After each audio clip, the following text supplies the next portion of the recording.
So hello students, आप लोगों को फिर से स्वागत है एलएमएस एजुकेशन के एक न्यू से वीडियो में। तो जैसा कि आप लोग देख ही सकते हैं कि अभी हमारा चल रहा है क्लास 9 के एनसीईआरटी बुक के लाइंस एंड एंगल्स वाला चैप्टर। इसके हम ऑलरेडी एक इंट्रोडक्शन वाला वीडियो ले चुके हैं और आज हम लास्ट वाला इंट्रोडक्शन वाला क्लास यहाँ पे लेने वाले हैं, जिसके साथ इसके अंदर जो भी सारी चीजें आपको जरूरत होंगी इस चैप्टर को कंप्लीट करने के लिए, उन सभी चीजों को यहाँ पे हम लोग एंड कर देंगे। ओके, तो देखो, इससे पहले भी हमने इसके पिछले वाले वीडियो में हम लोगों ने बहुत सारे एंगल्स और लाइंस के बारे में पढ़ रखा है। ओके, उसको छोड़ के बाकी भी और भी बहुत सारे एंगल्स हैं जिनके हम आज के इस वाले क्लास में जानेंगे और इसके इंट्रोडक्शन को पूरा ही खत्म करेंगे। ओके, तो देखो यहाँ पे क्या दिया है, सबसे पहले टाइप्स ऑफ एंगल्स। तो कितने तरह के एंगल्स के बारे में मैं यहाँ पे बात करूंगा? तीन तरह के angles, complementary angle, supplementary angle और एडजेसेंट एंगल। और ये तीनों के बारे में तुम पहले से जानते हो, मैं बस थोड़ा सा इसके ऊपर डिस्कस करवा दूंगा। ओके, देखो पहले ये कह रहा है कॉम्प्लीमेंटरी एंगल्स। कॉम्प्लीमेंटरी एंगल्स किसको कहा जाता है? मान लो तुम्हारे पास एक एंगल है एक्स और दूसरा है एंगल वाई। अगर इन दोनों एंगल्स को तुम मिलाओगे और इन दोनों एंगल्स का सम अगर 90 डिग्री होता है तो उसको कहा जाएगा क्या? इन दोनों एंगल्स को कहा जाएगा कॉम्प्लीमेंटरी एंगल्स। लेट्स सपोज ये वाला एंगल है 40, ठीक है, ये वाला एंगल है 50 डिग्री। तो इन दोनों एंगल्स को मिलाओ, 40 डिग्री प्लस 50 डिग्री तो हो गया 90 डिग्री। तो इसका मतलब ये दोनों एंगल्स यहाँ पे कॉम्प्लीमेंटरी एंगल्स कहे जाएंगे। सिंपल, इसके बारे में तुम ऑलरेडी 5th-6th क्लास से पढ़ते आ रहे हो। ओके, अच्छा, देन हम देखेंगे सप्लीमेंटरी एंगल्स। सप्लीमेंटरी एंगल्स भी बिल्कुल ही कॉम्प्लीमेंटरी एंगल्स की तरह ही है, बस यहाँ पे डिफरेंस क्या है? कॉम्प्लीमेंटरी एंगल्स में दोनों को सम करते थे 90 आता था। यहाँ पे लेट सपोज तुम्हारे पास दो एंगल्स हैं तो उनको सम करोगे तो यहाँ पे 180 डिग्री आएगा। बस इतना ही डिफरेंस है कॉम्प्लीमेंटरी और सप्लीमेंटरी एंगल्स में। और इसका भी मैंने यहाँ पे डायग्राम बना रखा है। जैसे कि मान लो ये वाला है 60 डिग्री, एक मिनट, ये वाला है 120 डिग्री और ये वाला है 60 डिग्री। इन दोनों एंगल्स को मिलाओ, 120 डिग्री प्लस 60 डिग्री, इनको मिलाने पे क्या आ रहा है? 180 डिग्री। तो इन दोनों एंगल्स को कहा जाएगा सप्लीमेंटरी एंगल्स। देखा कितना सिंपल था। अच्छा, इन दोनों की बात हो गई। अब एंड में देखेंगे एडजेसेंट एंगल्स किसको कहा जाता है। सिंपल शब्दों में अगर कहा जाए, अड़ोस पड़ोस एंगल्स को कहा जाता है एडजेसेंट एंगल्स। अब तुम्हारा डाउट है कि अड़ोस पड़ोस मतलब क्या? इसका मतलब ये है अगर दो एंगल्स बिल्कुल पास पास होते हैं तो उनको कहा जाता है एडजेसेंट एंगल्स। ओके, देखो यहाँ पे ये दोनों पास पास है तो इनको कहा जाएगा एडजेसेंट एंगल। ये दोनों पास पास है, इनको भी एडजेसेंट एंगल कहा जाएगा। ये दोनों एंगल्स पास पास हैं तो इनको भी एडजेसेंट एंगल कहा जाएगा। ओके, तो सिंपल सा डेफिनेशन तुम समझ सकते हो, जो एंगल्स एक दूसरे के बिल्कुल करीब होते हैं उसी को कहा जाता है एडजेसेंट एंगल्स। ओके, यहां पे एडजेसेंट एंगल है ए और बी, यहां पे एडजेसेंट एंगल है एक्स और वाई, यहां पे एडजेसेंट एंगल है एक्स और वाई। सिंपल। और ऐसा कुछ भी नहीं है कि एडजेसेंट एंगल मिलेंगे तो 90 आएगा, एडजेसेंट एंगल्स मिलेंगे तो 180 आएगा। कभी कभी हो सकता है दो एडजेसेंट एंगल मिलने पे 50 डिग्री भी आ सकता है, इससे भी आ सकते हैं। मान लो तुम्हारे पास ये एक एंगल है, ये है 50 डिग्री, ठीक है। अगर मैं इसको दो पार्ट्स में डिवाइड करूं तो अब देखो ये वाला एंगल, मान लो तुम्हें यहाँ पे दिखाई नहीं दे रहा है, मैं थोड़ा सा बड़ा करके दिखाता हूं। मान लो ये है तुम्हारे पास एक एंगल जिसका वैल्यू कितना है? 50 डिग्री। ओके, तो इसको मैं दो पार्ट्स में डिवाइड करता हूं, ये हो गया ए एंगल, ये हो गया बी एंगल। तो यहां पे ए और बी एंगल को एडजेसेंट एंगल कहा जाएगा क्योंकि ये दोनों पास पास है। लेकिन यहां पे ए और बी दोनों को मिलाओ तो दोनों तुम्हें 50 डिग्री ही मिलेंगे। क्यों? क्योंकि हमें ए और बी कैसे मिला है? जब हमने 50 डिग्री को दो पार्ट्स में डिवाइड किया तभी जाके हमें ए एंगल और बी एंगल मिले। इसीलिए ए बी को एडजेसेंट कहा जाएगा, उसके साथ दोनों को मिलाओगे यहां पे 50 आएगा। इन दोनों को एडजेसेंट कहा जाएगा लेकिन इन दोनों को मिलाओगे तो 90 डिग्री आएगा। इन दोनों को एडजेसेंट कहा जाएगा, लेकिन इन दोनों को मिलाओगे तो यहाँ पे 180 डिग्री निकलेगा। तो इसका मतलब एडजेसेंट एंगल्स का सम वाले प्रॉपर्टी के साथ यानी कि एडिशन वाले प्रॉपर्टी के साथ कुछ भी लेना देना नहीं है। कोई भी दोनों एंगल्स अगर पास पास होती हैं तो उनको कहा जाता है एडजेसेंट एंगल, सिंपल। ओके, तो ये डाउट बिल्कुल भी मत रखना कि एडजेसेंट एंगल्स में सम करने पे 180 आएगा या फिर 90 आएगा, ऐसा कुछ भी नहीं है। जो एंगल्स पास पास होंगी उनको एडजेसेंट एंगल कहा जाएगा, चाहे उनका सम 180 हो या फिर 90 हो, उससे कुछ भी लेना देना नहीं है हमारे एडजेसेंट एंगल्स का। ओके, तो ये हो गए खत्म। अब इसको इरेज करके अब आगे के जो एंगल्स वाले टॉपिक है उनको मैं यहाँ पे लिख देता हूं। ओके, तो चलो सबसे पहले इसको इरेज कर देता हूं। तो देखो यहां पे सबसे पहले क्या कहा गया है, लीनियर पेयर ऑफ एंगल्स। मान लो तुम्हारे पास एक लाइन है इस तरह का, और इस लाइन के ऊपर इस तरह का एक और लाइन यहां पे दिया गया है। ओके, तो यहां पे ये जो दोनों एंगल्स क्रिएट हो रही हैं, सी और डी एंगल, इन दोनों एंगल को कहा जाएगा लीनियर पेयर ऑफ एंगल। हमेशा याद रखो, एक स्ट्रेट लाइन के ऊपर जो एंगल बनेंगी लेकिन वो सिर्फ दो एंगल होने चाहिए। ओके, इसलिए यहाँ पे पेयर दिया है ना, इसलिए जब सिर्फ दो एंगल्स की ही हम यहाँ पे बात कर रहे हैं तो इन दोनों एंगल्स को कहा जाएगा लीनियर पेयर एंगल्स।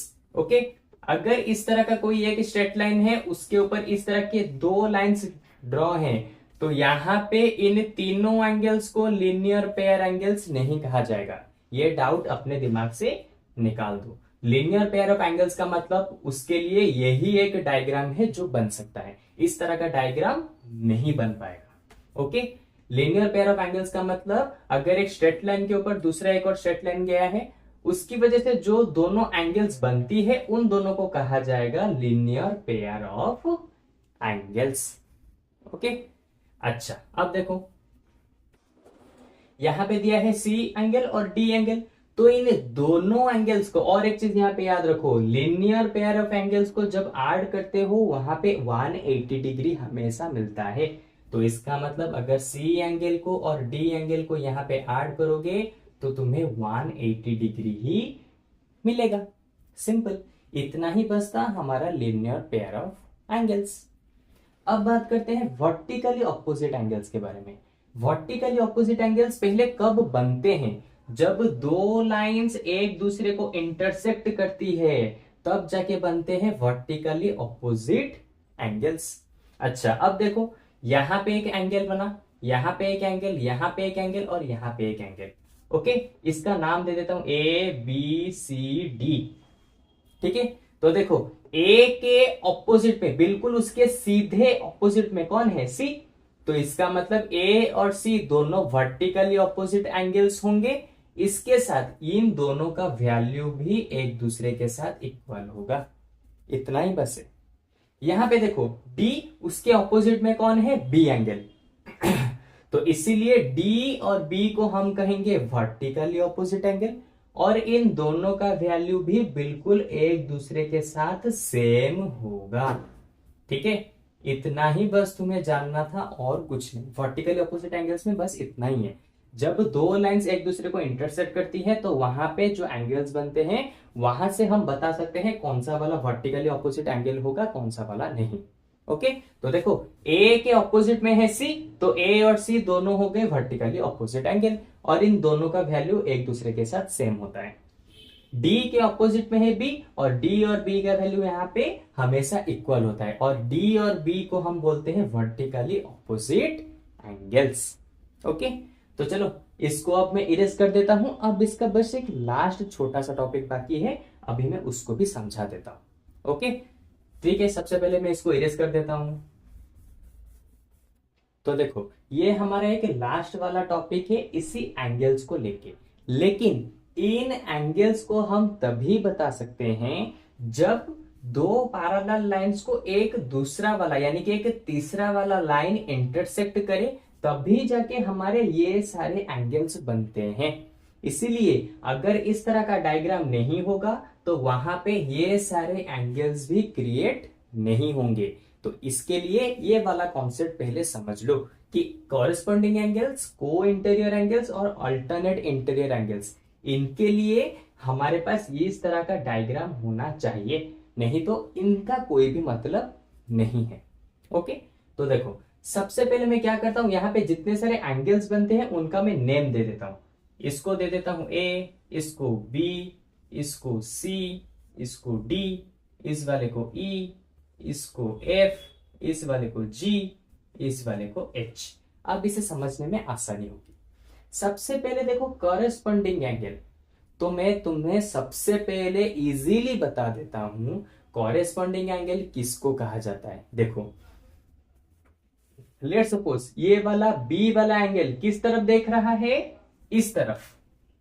और देखो और कौन सा ऐसा एंगल है इसी साइड में जो इस तरफ देख रहा है, सिंपल एफ वाला एंगल। देख रहे हो, बी वाला एंगल और एफ वाला एंगल दोनों एक ही डायरेक्शन में देख रहे हैं। इसका मतलब बी एंगल और एफ एंगल दोनों इक्वल होंगे और इन दोनों को कहा जाएगा कॉरेस्पॉन्डिंग एंगल्स। देखा कितना सिंपल है। सेम चीज यहां पे देखो, ये ए दिख रहा है इस तरफ, ये ई देख रहा है इस तरफ। देखो दोनों के डायरेक्शन बिल्कुल एक सेम टू सेम है। जहां पर भी देखोगे जिन दोनों एंगल्स के डायरेक्शन बिल्कुल सेम होते हैं उन दोनों को कहा जाता है कॉरेस्पॉन्डिंग एंगल। और कॉरेस्पॉन्डिंग एंगल हमेशा एक दूसरे के साथ इक्वल होते हैं। देखा इतना सा सिंपल था हमारा कॉरेस्पॉन्डिंग एंगल के बारे में जानना। जो दोनों एंगल्स एक ही डायरेक्शन में देख रहे होंगे उनको कहा जाएगा कॉरेस्पॉन्डिंग एंगल। उसी तरह से C और H, ये दोनों C देख रहा है इस तरफ, H भी देख रहा है इस तरफ, तो दोनों का डायरेक्शन एक ही है। तो इसका मतलब C और H इन दोनों को भी हम कॉरेस्पॉन्डिंग एंगल कहेंगे। तो लो इसी के साथ ये हमारा कॉरेस्पॉन्डिंग एंगल्स कॉन्सेप्ट भी खत्म। ओके, अच्छा अब देखो को इंटीरियर एंगल्स किसको कहा जाता है। इसको सबसे पहले देखो, को इंटीरियर एंगल्स का मतलब है सबसे पहले इंटीरियर की बात कर रहा है तो इंटीरियर में ये वाला है, ये वाला है, ये वाला है और ये वाला है। ओके, तो बाकी सारे एंगल्स को, अब बाहर वाले जो भी एंगल्स है उनको भूल जाओ, अंदर वाले इंटीरियर वाले एंगल्स को देखो। को इंटीरियर एंगल्स का मतलब ये है, देखो इन चारों को बात हो रही है यहां पे, लेकिन रिलेशन क्या है, रिलेशन ये है को इंटीरियर एंगल्स किसको कहा जाएगा, यहां पे सी का को इंटीरियर एंगल कौन होगा, ई, क्योंकि दोनों एक ही साइड में है। उसके साथ डी का को इंटीरियर एंगल कौन होगा, ये वाला एफ, क्योंकि दोनों एक ही डायरेक्शन में है। तो इसका मतलब एंगल सी और एंगल ई को मिलाओ तो तुम्हें यहां पे 180 डिग्री मिलेगा। ये को इंटीरियर एंगल्स का रिलेशन है, यानी कि अगर दोनों एंगल्स को इंटीरियर बन रहे हैं तो उनका सम करोगे 180 डिग्री आएगा। सेम चीज ये दोनों भी अंदर है यानी कि इंटीरियर में है और एक साइड में है, तो इसीलिए इन दोनों को भी को इंटीरियर एंगल कहा जाएगा।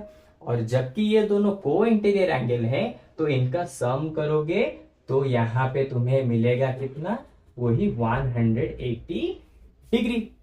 खत्म, इतना ही बस था हमारा को इंटीरियर एंगल्स का कॉन्सेप्ट। ठीक है, अच्छा अब हम किसको देखेंगे, अल्टरनेट इंटीरियर एंगल्स। ये भी सेम टू सेम इसी की तरह ही है, क्योंकि इंटीरियर की बात हो रही है तो बस इंटीरियर इन चारों एंगल्स को देखो, बाकी बाहर के एंगल्स को भूल जाओ, इस वाले को भूल जाओ, इसको भी, बस तुम्हें इन चारों को देखना है। ठीक है, इंटीरियर की बात कर रहा है इसलिए इन चारों को बस देखो। अल्टरनेट इंटीरियर एंगल्स का मतलब क्या होता है, ये है इंटीरियर लेकिन ये इसके साथ इक्वल है, तो इसका मतलब ये दोनों हो गए हमारे को इंटीरियर, जो कि मैं पहले ही बता चुका हूं। अल्टरनेट इंटीरियर का मतलब होता है सी का अल्टरनेट इंटीरियर हो जाएगा, सी अगर इस साइड में है तो उस साइड का एक एंगल यानी कि एफ, तो सी का अल्टरनेट इंटीरियर एंगल हो जाएगा एंगल एफ। और अल्टरनेट इंटीरियर एंगल से एक छोटा सा रिलेशन क्या होता है, अगर दो एंगल्स अल्टरनेट इंटीरियर बनते हैं तो ये दोनों इक्वल होंगे। उसी तरह से डी इस साइड में है और इंटीरियर है उसका ऑपोजिट में कौन है, ई, और ये भी इंटीरियर है, इसलिए डी और ई को कहा जाएगा ऑल्टरनेट इंटीरियर एंगल्स, और ये दोनों भी एक दूसरे के साथ इक्वल होंगे। तो इसी चीज को हम कहते हैं alternate interior angles in two parallel lines where third line is intersecting them. लेकिन इन तीनों को समझाने के लिए, इन तीनों को प्रूव करने के लिए तुम्हें इस तरह का डायग्राम तुम्हारे पास होना चाहिए। जहां पे इस तरह का डायग्राम नहीं, इस तरह के एंगल्स भी वहां पे क्रिएट नहीं होंगे। ओके, तो चलो इसी के साथ हमारा लाइंस एंड एंगल्स वाला इंट्रोडक्शन पूरा का पूरा यहाँ पे खत्म हो गया। अब हम नेक्स्ट क्लास से क्या करेंगे, इसी के एक्सरसाइज वगैरह को एक एक करके हम खत्म करते हुए आगे बढ़ेंगे। ठीक है, तो चलो आज के वीडियो में बस इतना ही। तो अब मुझे लगता है कि तुम बहुत ही अच्छे से इसके कॉन्सेप्ट को समझ चुके होगे, लेकिन फिर भी अगर तुम्हें इसके ऊपर कुछ भी डाउट है तो सिंपली हमारे वेबसाइट में जाओ और वहां पे जाके हमारे फ्री लाइव क्लासेस को ज्वाइन कर लो, जहां पे मैं तुम्हारे साथ डायरेक्टली बात करके तुम्हारे सारे के सारे डाउट्स को क्लियर कराऊंगा, वो भी लाइव क्लासेस के दौरान। ओके, तो चलो आज के वीडियो में बस इतना ही। अब हम लोग मिलेंगे इसके जस्ट एक न्यू सी वीडियो में इसके नए नए एक्सरसाइजेस के साथ। ओके, तो चलो बाय बाय।